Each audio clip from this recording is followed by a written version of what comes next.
জান্নাতের মধ্যে একজন আরেকজনকে পরস্পর প্রশ্ন করতেছে আনিল মুজরিমিন, অপরাধীদের সম্পর্কে, কেন তাদেরকে জাহান্নামে দেওয়া হইল। মা সালাকাকুম ফি সাকর, কোন অপরাধের কারণে, কোন অন্যায়ের কারণে আল্লাহ রাব্বুল আলামিন তাদেরকে জাহান্নামে দিলেন। যখন জাহান্নামীদেরকে প্রশ্ন করা হচ্ছে, এবার তারা উত্তর দেয়। এক নম্বর, আল্লাহ রাব্বুল আলামিন বলেন ক্বালু লাম নাকু মিনাল মুসাল্লিন। আল্লাহু আকবার বলেন। এক নম্বর উত্তর তারা দিল, দুনিয়াতে আমরা মুসল্লি ছিলাম না, আমরা নামাজি ছিলাম না। এই নামাজি না হওয়ার কারণে, মুসল্লি না হওয়ার কারণে আল্লাহ রাব্বুল আলামিন আমাদেরকে জাহান্নামে দিয়ে দিয়েছে। তাহলে জাহান্নামে যাওয়ার প্রধান কারণ কি? নামাজ না পড়া। এটা হচ্ছে জাহান্নামে যাওয়ার প্রধান কারণ। প্রিয় ভাইয়েরা আমার, যদি বুঝে থাকেন একটু উত্তর দেন। দুনিয়াতে কোনো ইহুদি এই কথা বলবে যে নামাজ না পড়ার কারণে আল্লাহ পাক আমারে জাহান্নামে দিছে? কোনো খ্রিস্টান বলবে? কোনো হিন্দু বলবে? এই কথা যদি বলে তাইলে কারা বলবে? তার মানে বোঝা গেল মুসলমান হলেই যে শুধুমাত্র জান্নাত নিশ্চিত হয়ে গেছে এমন নয়, মুসলমান হওয়ার পরেও কিছু কিছু মানুষ জাহান্নামে যাবে, ঠিক না? এর প্রধান কারণ হচ্ছে নামাজ না পড়া। আল্লাহর হাবিব বিশ্বনবী রাহমাতুল লিল আলামিন বলেন, লা সাহমা ফিল ইসলামি লিমান লা সালাতা লা। যেই ব্যক্তি নিজেকে ইমানদার দাবি করে নামাজ পড়ে না, ইমানদার দাবি করার কোনো অধিকার তার নাই। নামাজ না পড়লে নিজের ইমানদার দাবি করার কোনো অধিকার নাই। আমাদের দেশে বহু মানুষ আছে নামাজ পড়ে না কিন্তু ইমান ঠিক আছে। এমন মানুষ আছে না নাই? দেখি কে কে আছে, না তো ডান। সবাই আল্লাহর ওলি, ওই একজন আল্লাহর ওলি পাওয়া গেছে। নামাজ পড়ে না কিন্তু ইমান ঠিক আছে। ইমান ঠিক থাকবে কোত্থেকে? ইমান থাকলে না ঠিক থাকবে? আমাদের দেশের মানুষে নামাজি বানানোর জন্য কত মানুষে কত রকম পায়তারা করলো, কিন্তু সর্বশেষ গবেষণায় আমি যা পাইলাম, ইদানিং কালে আল্লাহর কাছে দোয়া করছি, আল্লাহ প্রতি বছর যদি বাংলাদেশে নির্বাচন দিতা, এই দেশের মানুষ খুব সহজে নামাজি হয়ে যেত। কথা কয় না? নির্বাচন আসলে সবাই নামাজি, নির্বাচন আইলে সবাই টুপিওয়ালা, নির্বাচন আসলে সবাই ভালো মানুষ। এই দেশে আর খারাপ কোনো মানুষ নাই। এই জন্য আল্লাহর কাছে দোয়া করি, আল্লাহ প্রতি বছর নির্বাচন দাও, পারলে প্রতি মাসে দাও, আর বেশি ভালো হয় প্রতিদিন দিলে, তাইলে সবাই নামাজি হয়ে যায়। কথা ঠিক না? এই জন্য টুপি দাড়ি দেখলে সবাই ইমানদার মনে করার কোনো সুযোগ নাই। মাঝে মধ্যে নামাজির বেশ ধরে জুতা চোর মসজিদে আসে। কথা কয় না? ঠিক না? জুতা চোর কি নামাজি কি জুতা চোর? না জুতা চোর নামাজির বেশ ধরছে? জুতা চোর নামাজির বেশ ধরছে। নামাজিরা কোনোদিন জুতা চুরি করে না। আহা হা। এই জন্য প্রিয় ভাইয়েরা, জাহান্নামে যাওয়ার প্রধান কারণ হচ্ছে নামাজ না পড়া। আমাদের দেশে মানুষ কেন নামাজ পড়ে না, এর মারাত্মক একটা কারণ আমি খুঁজে বের করছি। এটা শুনলে আপনারা আশ্চর্য হবেন। আমাদের দেশের অধিকাংশ মানুষ নামাজ পড়ে না ভালো হয়ে যাওয়ার ভয়ে। কিসের ভয়ে? চিন্তা করে, হায় হায় নামাজ যদি পড়ি তাইলে তো আর চুরি করতে পারবো না, নামাজ যদি পড়ি তাইলে তো সুদ খাইতে পারবো না, নামাজ যদি পড়ি ঘুষ খাইতে পারবো না, দুর্নীতি করতে পারবো না। এই যে ভালো হয়ে যাইতে হবে, ওই ভালো হয়ে যাওয়ার ডরে নামাজ পড়ে না। চিন্তা করেন কত বড় ভয়, মারাত্মক ভয়, ডেঞ্জারাস ভয়। কি ভয়? ভালো হয়ে যাওয়ার ভয়। আপনারা কি ভালো হয়ে যাওয়ারে ভয় পান? ভয় পান? ভালো হয়ে গেলে তো আরো ভালো, কিন্তু ভালো হওয়ার ভয়ে তারা নামাজ পড়ে না। প্রিয় ভাইয়েরা আমার, ঈমান আনার পরে সর্বপ্রথম কাজ হচ্ছে নামাজ আদায় করা। আল্লাহর নবী বিশ্বনবী রাহমাতুল লিল আলামিন নামাজকে এত ভালো তার উম্মতের জন্য তিনি অবধারিত করেছেন।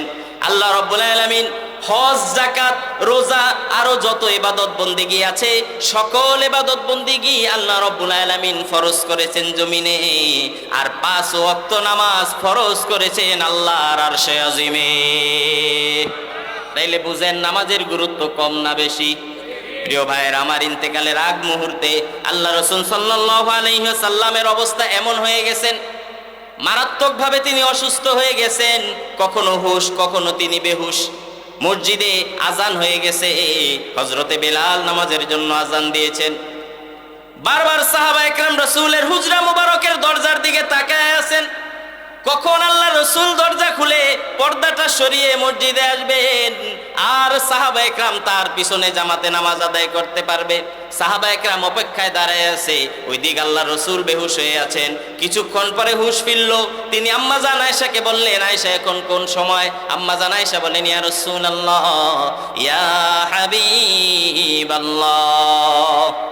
ওগো নবীজি, এখন এশারের নামাজের সময়। আল্লাহ রসুল জিজ্ঞেস করলেন, সাহাবীরা আমার কি করে? নবীজি বললেন, এই মাত্র বেলাল এশারের আজান দিয়েছে, সকলেই অপেক্ষা করতেছে আপনার জন্য। আপনি মসজিদে যাবেন, আর আপনার পিছনে জামাতের সাথে তারা নামাজ আদায় করবে। আল্লাহ রসুল বললেন, একটু পানি নিয়ে আসো। আল্লাহ রসুল গোসল করলেন, নামাজের জন্য প্রস্তুতি নিলেন, মসজিদে যাবেন। ওই সময় বেহুশ হয়ে আবার জমিনের মধ্যে পড়ে গেলেন। কিছুক্ষণ পরে আবার হুশ ফিরে আসলো। আল্লাহ রসুল জিজ্ঞেস করলেন, আয়েশা এখন কোন সময়? আম্মা জান আয়েশা বলেন, ইয়া রাসূলুল্লাহ, এখন এশারের নামাজের সময়। আপনার সাহাবীরা এখনো আপনার পিছনে নামাজ পড়ার জন্য মসজিদে নববীতে দাঁড়িয়ে আপনার জন্য অপেক্ষা করতেছে। নবীজি বললেন, পানি আনো। আবার পানি আনা হইল, আবার তিনি গোসল করলেন, নামাজের জন্য প্রস্তুতি নিলেন, আবার বেহুশ হয়ে জমিনের মধ্যে পড়ে গেলেন। এইভাবে মোট 3 বার। তৃতীয়বার যখন হুশ ফিরে আসলো, আল্লাহ রসুল জিজ্ঞেস করলেন, আয়েশা এখন কোন সময়? আম্মা জান আয়েশা বললেন, ইয়া রাসূলুল্লাহ, এখন এশারের নামাজের সময়। আমার সাহাবীরা কি করে? আম্মা জান আয়েশা বললেন, ইয়া রাসূলুল্লাহ, আপনার সাহাবীরা আপনার জন্য অপেক্ষা করতে করতে এই মাত্র আমার বাবা আবু বকরের ইমামতিতে এশারের জামাত শুরু হয়ে গেছে। আরো জোরে জোরে কোন সুবহানাল্লাহ। নবীজি বললেন, আয়েশা, হুজরার পর্দাটা একটু সরাও, আমার মাথাটা একটু উঁচু করে ধরো, আমি দেখতে চাই আমার সাহাবীরা কিভাবে নামাজ আদায় করে। নবীজির মাথা মোবারক উপরে উঠানো হইল, পর্দাটা একটু সরানো হইল, আর আল্লাহ রসুল তাকায় আছেন মসজিদে নববীর এশারের জামাতের দিকে। আম্মা জান আয়েশা দেখলেন নবীজির চোখের কোনা বেয়ে বেয়ে পানি পড়ছে। আম্মা জান আয়েশা জিজ্ঞেস করলেন, ইয়া রাসূলুল্লাহ, নিশ্চয়ই আপনার খুব কষ্ট হয়, আপনার যন্ত্রণা হয়, এই জন্য চোখ দিয়ে পানি আসতেছে। নবীজি বললেন, আয়েশা, না না, দুনিয়ার সকল চোখের পানি দুঃখ আর কষ্টের জন্য নয়, কিছু কিছু চোখের পানি আনন্দের কারণেও বের হয়ে আসে। আল্লাহ রসুল বললেন, আয়েশা, এই যে আমি আমার সাহাবীদের মধ্যে নাই, তবুও তারা দলবদ্ধভাবে জামাতের সাথে যে নামাজ আদায় করতেছে, এমন একটা দৃশ্য দেখার জন্য তায়েফের ময়দানে আমি রক্ত ঝরিয়েছি। এমন একটা দৃশ্য দেখার জন্য উহুদের ময়দানে দান্দান আমার শহীদ হয়েছে। আজকের এই দৃশ্য দেখে অন্তরে শান্তি পেয়েছি। আমি যদি দুনিয়াতে নাও থাকি, আমার উম্মতেরা এইভাবেই জামাতের সাথে তারা নামাজ আদায় করবে। আরো জোরে জোরে কোন আল্লাহু আকবার। প্রিয় ভাইরা আমার, এই উম্মতদেরকে নামাজ পড়তে দেখলে আল্লাহ রাসূল এত খুশি হইতেন। সেই উম্মত আজকে নামাজ পড়ে না। মসজিদে আজান হয়ে গেলে তাদেরকে নেওয়া যায় না। বড় বড় বক্তব্য লেকচার দিতে পারে সবাই, কিন্তু নামাজের কথা বললে আর ওই ইমানদারের ইমানের খবর থাকে না। প্রিয় ভাইয়েরা আমার, নামাজ পড়তে হবে। মানুষকে নামাজি বানানোর জন্য আমরা কত চেষ্টা করি, ধরি, কত দাওয়াত দেই, কত বুঝাই, লাস্ট পর্যন্ত এমন এক কথা বলে আর কোনো উপায় থাকে না। কি কয় জানেন? কয়, হুজুর প্যান ভালো না। কি ভালো না? লুঙ্গি ভালো না। এরকম আছে না নাই? দেখে কে আছেন? আতুডা আছেন? আপনারা আছেন? অনেক জোর করে ধরছি না, আজকে নামাজ পড়তেই হবে, নামাজ না পড়ে আজকে নিমু, প্রয়োজনে সাথে করে মসজিদে নিয়ে যাবো। লাস্ট পর্যন্ত ঠেক দেখে হুজুর প্যান ভালো না। কি হয়েছে? প্যানের মধ্যে ঠাডা পড়ছে? কয় যে না, প্যান ভালো না, জান যাবে না।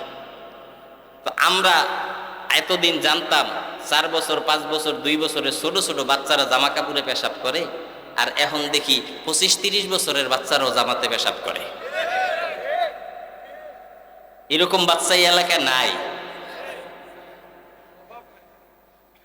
আল্লাহ পাক বুঝার তৌফিক দান করুক, বলেন আমিন। এই জন্য প্রিয় ভাইরা, নামাজ পড়তে হবে।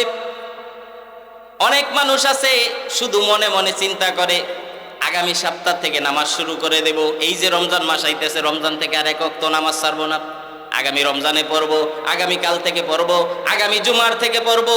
এইরকম আগামী আগামী করতে করতে কবরে চলে গেছে। তার জীবনে ওই আগামী দিন আর কোনো দিন আসে নাই। আল্লাহ রাসূল সাল্লাল্লাহু আলাইহি ওয়াসাল্লাম ইন্তেকালের সময় যখন তার রূহ কবজ করা হয়, আম্মা জান আয়েশা সিদ্দিকা বলেন আল্লাহ রাসূল সাল্লাল্লাহু আলাইহি সাল্লাম ইন্তেকালের শেষ মুহূর্তে যে কথাগুলো বলেছেন হযরতে আলীর বর্ণনায় পাওয়া যায়। আল্লাহ রাসূল দুনিয়ার থেকে বিদায় হওয়ার সময় সর্বশেষ কথা বলেছেন, আসসালাত আসসালাত ওয়া মা মালাকাত আইমানুকুম, নামাজ নামাজ নামাজ, আমার উম্মতেরা নামাজ ছেড়ে দিও না। রাসূলের জীবনের শেষ কথা ছিল নামাজ, যে নামাজকে আমরা গুরুত্বই দেই না, যে নামাজ পড়ার জন্য আমাদের কোনো আগ্রহই নাই, যে নামাজের জন্য অন্তরের মধ্যে কোনো ব্যথা লাগে না। এক ওয়াক্ত নামাজ ছুটে গেলে যদি আমার অন্তরে ব্যথা না হয়, বিবেকে যদি অনুশোচনা না হয়, আমি নিজের ইমানদার দাবি করার কোনো অধিকার আমার নাই। এই জন্য প্রিয় ভাইয়েরা, নামাজ পড়বো, রাজি আছি তো ইনশাআল্লাহ? আমি আপনাদের কাউরে ওয়াদা করাবো না, কারণ ওয়াদা করবেন পরে পালন করবেন না, গুনাহগার হবেন। আপনাদেরকে এখানে আমি গুনাহগার বানাইতে আসি নাই। তবে এতটুকু বলি, নিয়ত করেন। কোনো ভালো কাজের নিয়ত যদি করে, ওই আমল না করলেও নিয়ত করার সাথে সাথে আল্লাহ পাক আমল নামায় সওয়াব দিয়ে দেন। এই জন্য খাঁটি অন্তরে যারা নিয়ত করবেন তারাই, মানুষকে দেখানোর জন্য না। অন্তর থেকে নিয়ত করবেন, আল্লাহ যদি তৌফিক দেয় ইনশাআল্লাহ আমি 5 ওয়াক্ত নামাজ আদায় করার চেষ্টা করব। এই নিয়ত কাদের আছে? হাত উঠান। রাহেন, হাত নামায়েন না, একটু কাম আছে, একটু ডাইনে বামে তাকান। আমি তো আপনাদের কাউরে চিনি না, এখন কারা কারা হাত উঠাইলো এটা তো আপনারা ভালো চিনবেন। সামনের থেকে যদি মসজিদে না পান, টেনে হেসরে মসজিদে নিয়ে যাইবেন, পাঞ্জাবি ছিললে জরিমানা আমার। কি কন ইনশাআল্লাহ? দেখছেন ভালো মতো? দেখছেন? হাত নামান। দেখছেন তো কে কে হাত উঠাইছে? চিনছেননি সবাই রে? এরপরে যদি মসজিদে না যায়, হেসরাইতে হেসরাইতে মসজিদে নিয়ে যাবেন 3-4 জনে মিল্লা, পাঞ্জাবি ছিললে জরিমানা আমার। আর আমি না দিই তাহলে হাদিস সাহেব তো আছে, কথা বুঝেন নাই? যা পাঞ্জাবি লাগে আমাদের হাদিস সাহেবের কাছ থেকে নিবেন। নামাজ পড়তে গিয়ে যদি পাঞ্জাবি ছিঁড়ে, জরিমানা হাদিস সাহেবের। কি করেন হাদিস সাহেব? ইনশাআল্লাহ নামাজ পড়াইতে হবে। আল্লাহ পাক আমাদের কবুল করুক, বলেন আমিন। এই মাহফিলের উসিলায় যদি মানুষ এক ওয়াক্ত নামাজ পড়ে, আজকের মাহফিল কবুল হয়ে যাবে। আল্লাহ পাক তৌফিক দান করুক, বলেন আমিন। প্রিয় ভাইরা, জাহান্নামে যাওয়ার যতগুলি কারণ বর্ণনা করা হয়েছিল, এর মধ্যে প্রথম কারণ ছিল কি? নামাজ পড়া না পড়া। আল্লাহ পাক আমাদের সবাইকে নামাজি হওয়ার তৌফিক দান করুক। এবার আসেন আমরা 2 নম্বর পয়েন্টের দিকে যাই। কোরআনে কারীমের মধ্যে আল্লাহ রাব্বুল আলামিন এর পরের আয়াতের মধ্যে বলেন, জাহান্নামীরা বলবে কেন আমরা জাহান্নামে আসলাম? 2 নম্বর কারণ, ওয়ালাম নাকুনু তুইমুল মিসকিন। জাহান্নামে যাওয়ার 2য় নম্বর কারণ হইল, গরিব অসহায় মানুষকে আমরা সাহায্য করতাম না। প্রিয় ভাইরা আমার, আমাদের দেশের মানুষ দান খুব করে, কিন্তু কোন জায়গায় করতে হবে দানের জায়গাটা বোঝে না। দেখবেন অনেক গরিব মানুষ দানের জন্য সামনে গিয়া গাড়ির সামনে দাঁড়ায় আছে, স্যার অনেক দিন ধরে কিছু খাই না, 5 টাকা দেন, 10 টাকা দেন। কি করে? ধমক দেয়, এই মিয়া ভিক্ষা করো কেন? কাজ করে খাইতে পারো না? এই ভিক্ষা করো, নামাজ পড়ো, কি করো, এই করো সেই করো, ধমক দিয়ে বেচারারে খেদে দেয়, ভয় পেয়ে যায়। একটু পরে সামনে গেছে, একটা মাজার পড়ছে, কেরা চুমা দিয়ে 500 টাকার একটা করকরা নোট ফালাই দিল। এরকম আছে না নাই? কে কে আছেন রে এত ডান? আচ্ছা আপনারা বলেন, টাকা কি জীবিত মানুষের দরকার না মরা মানুষের? জীবিত মানুষে দিল না মরা মানুষের সামনে নিয়ে করকরা নোট ফালাই? তাহলে দান করছে ঠিকই, জায়গা মতো না, বেজাগায় গিয়ে পড়ছে। এই দানের কারণে কোনো সওয়াব। আবার দেখবেন একটা লোক অসুস্থ, সমাজের মধ্যে, গ্রামের মধ্যে, টাকার কারণে চিকিৎসা করতে পারে না, ধুকে ধুকে সে ঘরের মধ্যে মরতেছে। সেই লোকটা অসুস্থ থাকা অবস্থায় তারে ওষুধ কেনার জন্য, চিকিৎসা করার জন্য 10টা টাকা দিয়ে সহযোগিতা করার মানুষ পাওয়া যায় না। কিন্তু লোকটা যখন মারা যায়, তখন তার ছেলেরা যখন কয় আমার বাবা তো মারা গেছে, তার জন্য একটু খরচ করা দরকার, তখন ওই লোকটা মারা যাওয়ার পরে গরু জবা কইরা পুরো এলাকার মানুষে খাওয়ায়। কথা কয় না? এগুলি আপনাদের দেশে নাই? জীবিত থাকতে 10 টাকা দিয়ে জিগায় না, মারা যাওয়ার পরে গরু জবা কইরা পুরো এলাকার মানুষে খাওয়ায়। মানবতার সাথে এর চাইতে মস্কারি আর কিছু হতে পারে না। আপনি যদি দেন, এই লোকটা যখন অসুস্থ ছিল, টাকার জন্য ওষুধ খাইতে পারতেছে না, বিছানায় ধুকে ধুকে মরতেছে, তখন যদি আপনি দিতেন আপনার দানটা কাজে লাগতো। কিন্তু মারা যাওয়ার পরে যে গরু জবা করে পুরো এলাকার মানুষকে খাওয়াইলেন, কি লাভ হইল তাতে? এই জন্য দান করতে হবে মানুষকে, দান করতে হবে মানুষের প্রয়োজনে। আমাদের দেশে এখন মসজিদগুলা সব পাকা, সব টাইলস করা, সব এসি করা, এছাড়া মসজিদ নারায়ণগঞ্জের মধ্যে খুব কমই আছে। কিন্তু দেখবেন ইমাম সাহেবের বেতন 5,000, 7,000, 10,000, 12,000। মসজিদের জন্য 5 লাখ টাকা লাগবে, ঘোষণা দিলে 5 মিনিটের মধ্যে কালেকশন হয়ে যায়। ইমাম সাহেবের 500 টাকা বেতন বাড়াইতে গেলে 5 বছরও হয় না। কথা কয় না, ঠিকই না? ওই সমাজের লোকেরাই যারা একটু আগে 5 মিনিটে 5 লাখ দিল, তারা সবাই মিলে 500 টাকা ইমামের বেতন বাড়াইতে পারে না। দুনিয়াতে এমন কোন হাদিস দেখাইতে পারবেন যে টাইলসওয়ালা মসজিদে নামাজ পড়লে ভাঙ্গা মসজিদের চাইতে 100 গুণ বেশি সওয়াব? এমন কোন হাদিস আছে? যেই মসজিদে এসি আছে ওই মসজিদে নামাজ পড়লে অন্য মসজিদের চাইতে 50 রাকাতের বেশি সওয়াব? এমন হাদিস আছে? না ভাঙ্গা মসজিদে যেই সওয়াব এসিওয়ালা মসজিদে একই সওয়াব। বরং ভাঙ্গা মসজিদে সওয়াব আরো বেশি হইতে পারে, কারণ ওইখানে গিয়ে একটু কষ্ট হয়, ওই কষ্টের বিনিময়ে আল্লাহ পাক আলাদা সওয়াব দিতে পারে। কথা ঠিক কিনা বলেন? রাসূলের যুগে মসজিদ ছিল কাঁচা, মুসল্লিদের ঈমান ছিল পাকা। আর আমাদের যুগে মসজিদ হইছে পাকা, মুসল্লিদের ঈমান হইছে কাঁচা। ঠিক কিনা বলেন? আল্লাহ রসুল চাইলে মসজিদে নববীকে তিনি 2 তালা বানাইতে পারতেন। ওই যুগে দোতলা বাড়ি ছিল অনেক। নবীজি মসজিদে নববীকে 2 তালা করেন নাই। ওই খেজুর গাছের পিলার, ওই খেজুর গাছের ছাদ। আর মানুষ যখন রসুলের কাছে হাত পাততো, খালি হাতে কাউরে ফিরিয়ে দিতেন না। কথা বলেন ঠিক কিনা? এই জন্য সহযোগিতা করবেন মানুষ। এই যে এখানে একটা মাদ্রাসা আছে, হাজী সাইজুদ্দিন মাদ্রাসা, কত ছাত্র এখানে পড়তেছে, সারা বাংলাদেশে গিয়ে তারা আলেম হইতেছে, দ্বীনে ইসলামের প্রচার করতেছে। এই সমস্ত মানুষদেরকে, মাদ্রাসায় কোরআন শিক্ষার্থীদেরকে যদি দান করেন, কবরে শুয়ে শুয়ে আল্লাহ পাক আমলনামায় সওয়াব দিয়ে দিবেন। এরকম যত দ্বীনি জায়গা আছে মানুষরে দিবেন, কিন্তু মানুষরে না দিয়ে আমরা এমন জায়গায় খরচ করি যেখানে না করলেও চলে। এই জন্য আল্লাহ পাক আমাদেরকে বুঝার তৌফিক দান করুক, বলেন আমিন। হাদিস যারা পড়েছে, হাদিসের জগতে আব্দুল্লাহ ইবনে মুবারকের নাম শুনে নাই এমন আলেম খুব দুনিয়াতে আছে বলে আমার মনে হয় না। হাদিসের অনেক বড় একজন মুহাদ্দিস ছিলেন হযরত আব্দুল্লাহ ইবনে মুবারক। আর্থিকভাবেও তিনি অনেক সচ্ছল ছিলেন। আব্দুল্লাহ ইবনে মুবারকের বন্ধু তারে বলতেছে, দোস্ত তুমি তো একা একা হজ করে আসলা, এইবার আমিও হজে যাইতেছি, চলো আমরা 2 জন একসাথে যাই। আব্দুল্লাহ ইবনে মুবারক বলল, ঠিক আছে, তুমি যখন যাবে তাহলে আমিও তোমার সাথে হজে যাই। 2 জন একসাথে হজের নিয়ত করলো। যেই দিন সে হজে যাবে, আগের দিন সন্ধ্যার সময় তার ছোট্ট একটা বাচ্চা, 7-8 বছরের বাচ্চাটা কাঁদতে কাঁদতে বাড়িতে আসছে। আব্দুল্লাহ ইবনে মুবারক ছেলেটারে জিজ্ঞেস করলো, কি ব্যাপার, তুমি বাবা কাঁদতেছো কেন?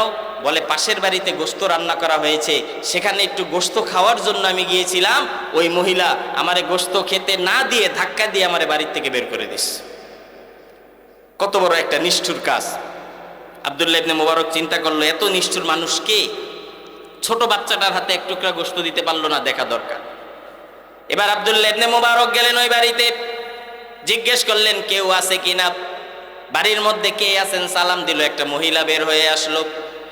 আব্দুল্লাহ ইবনে মুবারক বলছে, এই যে আমার ছেলে, আপনার বাড়িতে কি গোশত রান্না হয়েছে? বলে, হ্যাঁ। এই ছেলেটা কি আপনার বাড়িতে গোশত খাওয়ার জন্য এসেছিল? বলে, হ্যাঁ এসেছিল।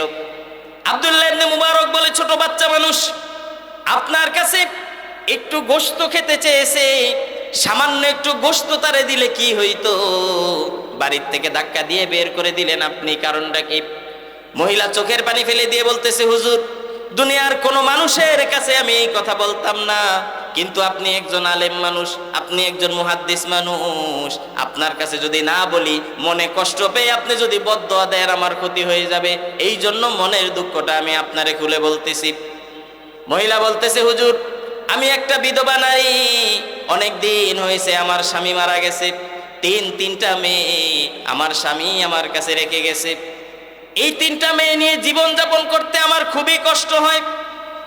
আমি এমন অবস্থা হয়েছে, বিগত 3 দিন যাবত একটা লোকমা খাবার আমার কোনো সন্তানের মুখে তুলে দিতে পারি নাই।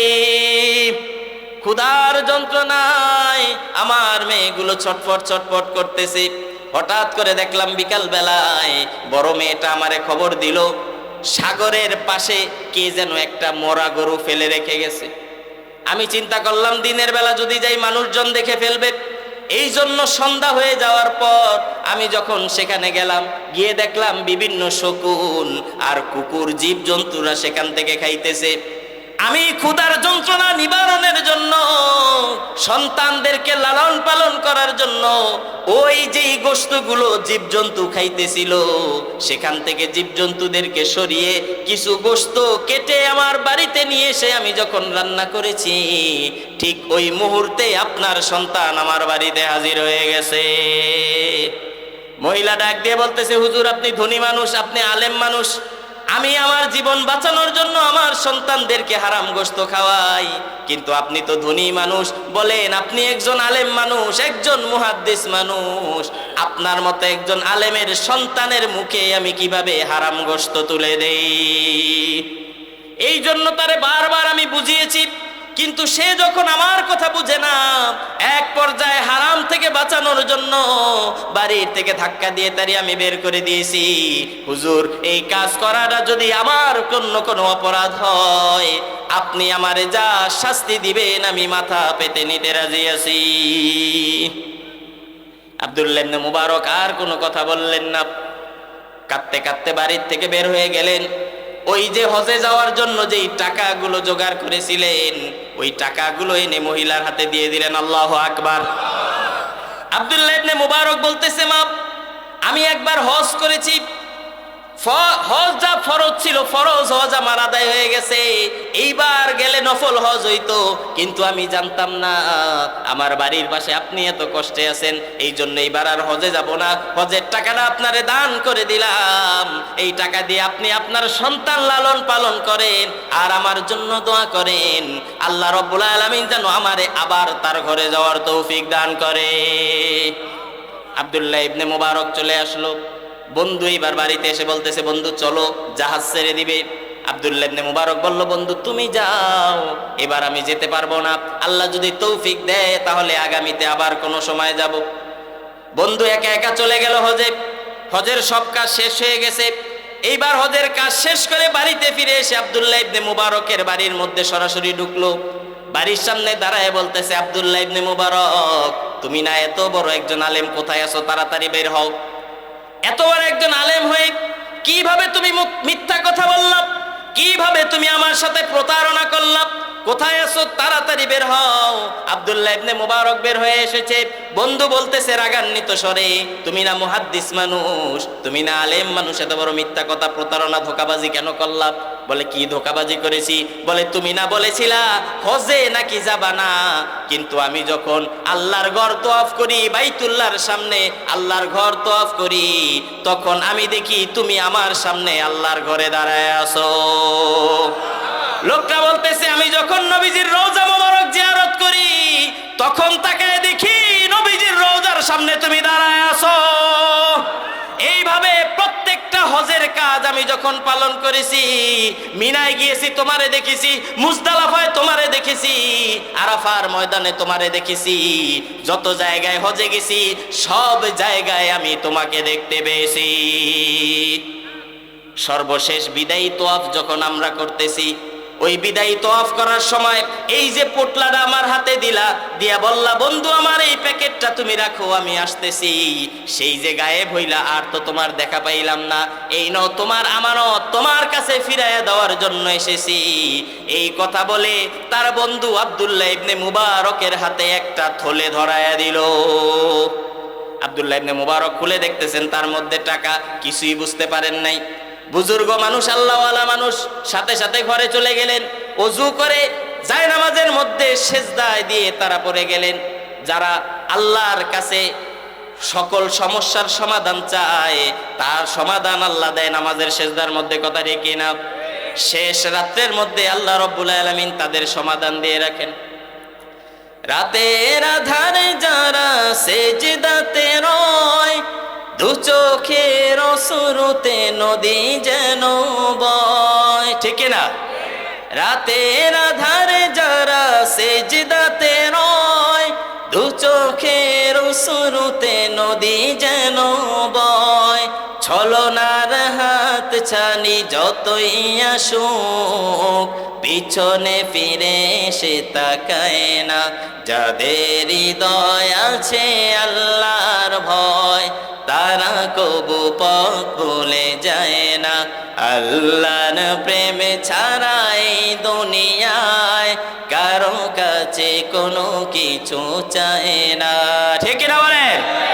প্রিয় ভাইয়েরা আমার, এবার আব্দুল্লাহ ইবনে মুবারক সিজদার মধ্যে চলে গেল, আল্লাহর দরবারে কাঁদতেছে, চোখের পানি ফেলে, আল্লাহ আমি তো হজে যাই নাই তুমি জানো, আর আমার বন্ধু কি বলে গেল তুমি জানো, টাকা কার টাকা আমার হাতে দিয়ে গেল তাও আমি জানি না, মালিক তুমি সকল রহস্য জানো, মেহেরবানি করে এই রহস্যর উপর থেকে পর্দাটা একটু সরায়া দাও।